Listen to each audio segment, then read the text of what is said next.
आज की कहानी बिन माँ की बेटी। एक गांव में एक लड़की रहती थी। उसका नाम बिंदिया था। उसके माता पिता का देहांत हो चुका था। बिंदिया अपने चाचा चाची के साथ रहती थी। चाचा खेत पर काम करने चले जाते थे। चाची दिन भर छोटी सी बच्ची से काम करवाती थी। बिंदिया का बहुत मन था पढ़ने का, लेकिन उसके चाचा चाची उसे पढ़ाना नहीं चाहते थे कि कहीं पढ़ लिख कर वह कहीं चली ना जाए। उन्हें मुफ्त की नौकरानी मिल गई थी। एक दिन बिंदिया घर का काम निपटाकर घर के बाहर खेलते बच्चों को देख रही थी। तभी बच्चे उसे साथ में खेलने के लिए बोलने लगे। बिंदिया बोली, नहीं, मेरी चाची मुझे बहुत मारेगी। अभी वो सो रही है, इसीलिए मैं यहाँ बैठी हूँ। बिंदिया उदास बैठी थी। तभी गांव के सरपंच की पत्नी राधा वहाँ से गुजरी। राधा बिंदिया के माता पिता को अच्छे से जानती थी। राधा बोली, बेटी, इतनी उदास क्यों बैठी हो? क्या बात है? तबीयत ठीक नहीं है क्या? बिंदिया बोली, नहीं चाची, सब ठीक है। आप जाओ, अगर चाची ने आपसे बात करते देख लिया तो बहुत मारेगी। राधा बोली, बेटी, मैं किसी से डरती नहीं, तू चिंता मत कर। बता क्या बात है? बिंदिया राधा चाची को सारी बात बता देती है। अगले दिन गांव में पंचायत बैठती है और बिंदिया के परिवार को बुलाया जाता है। सरपंच बोले, क्यों रे बद्री, तुझे और तेरी बीवी को शर्म नहीं आती इतनी छोटी सी अनाथ बच्ची पर जुल्म करते हुए? बद्री बोला, नहीं सरपंच जी, आपको किसी ने गलत खबर दी है। हम तो इसे बहुत प्यार से पालते हैं। सरपंच बोले, झूठ बोला तो गांव से तेरा हुक्का पानी बंद करवा दूंगा। तूने इसे अभी तक स्कूल क्यों नहीं भेजा? और तू इसे बच्चों के साथ खेलने भी नहीं देता। बद्री बोला, मालिक, इसका ही मन पढ़ाई में नहीं लगता। सरपंच बोले, झूठ बोल रहा है। आज से पंचायत फैसला करती है कि इसे पूरे गांव में कोई भी सहारा नहीं देगा, कोई इसे सामान नहीं बेचेगा, कोई भी इसके परिवार से मतलब रखेगा तो उसका भी हुक्का पानी बंद समझो। गांव वाले, वो तो ठीक है, लेकिन अब इस बच्ची का क्या होगा? ये तो और जुल्म करेगा इस पर। सरपंच बोला, हमने फैसला किया है कि इसे मेरी पत्नी राधा पालेगी। यह हमारे घर में रहेगी और स्कूल जाएगी। पूरी पंचायत में यह सुनकर तालियां बजने लगती है। बद्री गिड़गिड़ा कर माफ़ी मांगता रहता है, लेकिन पंचायत अपने फैसले पर अटल रहती है। उसी दिन राधा आकर बिंदिया को ले जाती है। बिंदिया के घर में आने से सरपंच के घर में रौनक आ जाती है। दरअसल राधा के कोई संतान नहीं थी। बिंदिया को बेटी के रूप में पाकर राधा बहुत खुश होती थी। कुछ ही दिनों में बिंदिया स्कूल जाने लगती है। वह मन लगाकर पढ़ाई करने लगती है।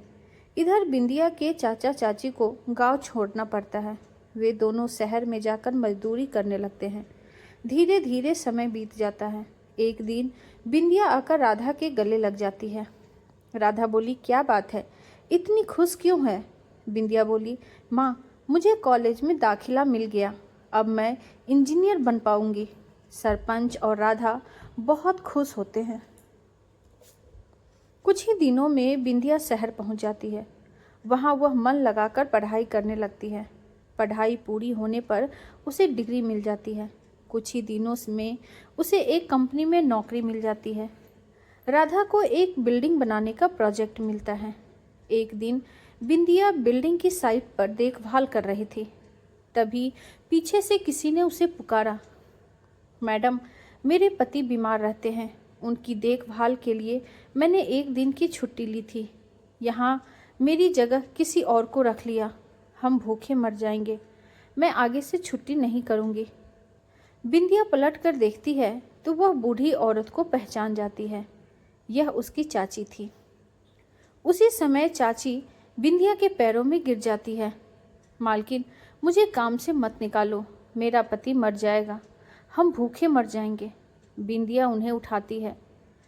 बिंदिया बोलती है, कहाँ है तुम्हारे पति? मुझे उनके पास ले चलो। चाची बिंदिया को लेकर पास ही में बने एक झोपड़े में ले जाती है। बिंदिया पूछी, क्या हुआ इन्हें? चाची बोली, अरे उठो, देखो इंजीनियर साहिबा आई हैं। बहुत अच्छी हैं ये मालकिन। मजदूरी करते करते बहुत सी मिट्टी इनके फेफड़ों में चली गई, जिससे इनके फेफड़े खराब हो गए। उस औरत के पति ने बोला, अरे ये क्यों नहीं कहती हमारे कर्मों की सज़ा मिल रही है।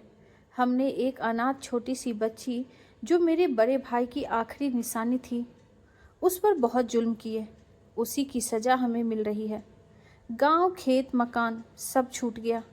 अब तो बस मौत का इंतज़ार है। यह कहकर दोनों रोने लगे। बिंदिया बोली, चाची जी, आपने मुझे पहचाना नहीं। मैं वही छोटी सी बच्ची बिंदिया हूँ। चलो, मैं आपका इलाज करवाऊंगी। आज से आप मेरे साथ मेरे घर में रहेंगे। चाचा बोले, बेटी तू बड़े दिल वाली है। तूने हमें माफ़ कर लिया, लेकिन हम इस लायक नहीं हैं। हमें हमारे हाल पर छोड़ दे। चाची बोली, बेटी हम किस मुंह से तेरे साथ चलें? जब तुझे हमारी ज़रूरत थी तब हमने तुम पर जुल्म किए। बिंदिया बोली, चाची अगर वह सब नहीं होता तो शायद आज मैं इंजीनियर न बन पाती। जो होता है अच्छे के लिए होता है। बिंदिया उन्हें अपने साथ अपने घर ले गई। चाचा का इलाज करवाया। फिर एक दिन दोनों को लेकर बिंदिया गांव पहुंची। सरपंच बोले, अरे बद्री बेटी, ये तुझे कहाँ मिल गया? बिंदिया बोली, पिताजी ये बहुत बुरे हालात में थे, बहुत बीमार थे। अब ठीक हैं। इन्हें इस गांव में रहने दीजिए। इनका सारा खर्चा मैं उठाऊंगी। राधा बोली, देखा बद्री, जिस बेटी की तुमने कभी कद्र नहीं की थी, वही तुम्हारे बुढ़ापे का सहारा बन गई। चाचा चाची कुछ नहीं बोले, बस हाथ जोड़कर रोते रहे। Thank you.